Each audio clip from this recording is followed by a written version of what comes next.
En éco-construction, en fait, on peut effectivement utiliser du chanvre pour ses qualités d'isolation thermique et phonique.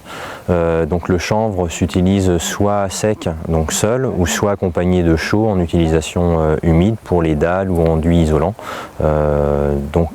Voilà, il y a deux parties en fait dans la plante de chanvre qui peuvent être utilisées en éco-construction. La laine, donc c'est la partie fibreuse en fait de la plante, et la chènevotte qui est la partie plus moelleuse en fait de la plante. Je suis paysan sur Pontchâteau, en Loire-Atlantique, donc producteur de bovins viande principalement, et producteur de chanvre aussi depuis 5 ans, donc sur à peu près 2 hectares. C'est un matériau écologique dont la production est aussi écologique puisque la plante ne nécessite aucun intrant. Voilà, un producteur la met en place, il a juste le semis à faire et après il réintervient qu'au moment de la récolte. Donc c'est une plante, on peut dire, qui respecte l'environnement et qui a vraiment énormément de qualité voilà, en termes d'utilisation dans l'habitat. Donc effectivement, progressivement, à force d'information et de sensibilisation,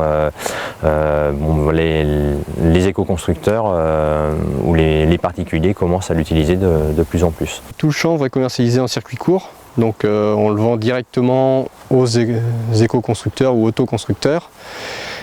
Et un petit peu à des artisans, mais pour le moment on n'est pas encore très développé au sein de Chanvre et Paysan à ce niveau-là. Parce qu'il nous manque une étape d'effibrage en fait, pour séparer la laine de la chènevotte et avoir un produit plus normé en fait, parce que les artisans attendent un produit vraiment bien calibré et puis régulier. Donc pour le moment on n'est pas encore en mesure de fournir. Normalement ça devrait venir assez rapidement. Mais...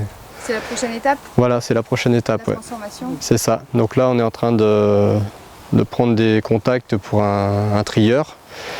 Et on espère que ça va arriver d'ici l'hiver ou le printemps prochain. La première étape effectivement de la filière, c'est la production. Il faut avoir un groupe de producteurs assez conséquent pour pouvoir faire une offre voilà, collective. Donc c'est comme ça un petit peu que la filière est née au sein des CIVAM avec un groupe de producteurs qui s'est intéressé à la culture de chanvre, notamment sur l'entrée à faire une production non alimentaire valorisable en circuit court. Donc ils se sont tournés vers le chanvre pour répondre à une demande d'autoconstructeurs qui était assez éparse au début. Ensuite les artisans ont commencé à s'intéresser à ce produit-là et du coup le groupe s'est étoffé petit à petit et depuis 4-5 ans, on évolue avec 20 à 30 hectares chaque année donc sur le département et un groupe qui varie entre 10 et 15 producteurs. J'ai fait une maison en ossature bois et sur l'ossature j'ai fait du branchage chaux chanvre, donc c'est-à-dire on prend deux planches en bois qu'on écarte de 40 cm et on remplit avec une bouillie chaux chanvre qu'on tasse, on retire les planches et le mur est fait. Et... Que tu fais toi-même. Voilà, ouais. Là tu as ton champ, ouais. Comment tu fais? Eh ben, à partir du champ, donc en fait la plante pousse, on la récolte, donc on la fauche, on la met en andin, donc c'est-à-dire on la met en ligne. Une ensileuse vient, donc c'est un gros broyeur, ça broie et donc là on obtient du chanvre comme il est là, donc avec de la chènevotte, donc c'est-à-dire les petites pailles, donc c'est ce qui sert à faire les murs. Et autrement on a une fois trié. Il nous reste la laine et donc ça je l'ai utilisé sous toiture pour isoler en vrac. Donc il y a une utilisation humide avec de la chaux pour les murs et une utilisation sèche sous toiture. Aujourd'hui, les projets d'éco-construction ont tendance à augmenter de par la conjoncture aussi énergétique dans laquelle on est. Donc cette plante-là où les qualités du chanvre aussi sont de plus en plus reconnues.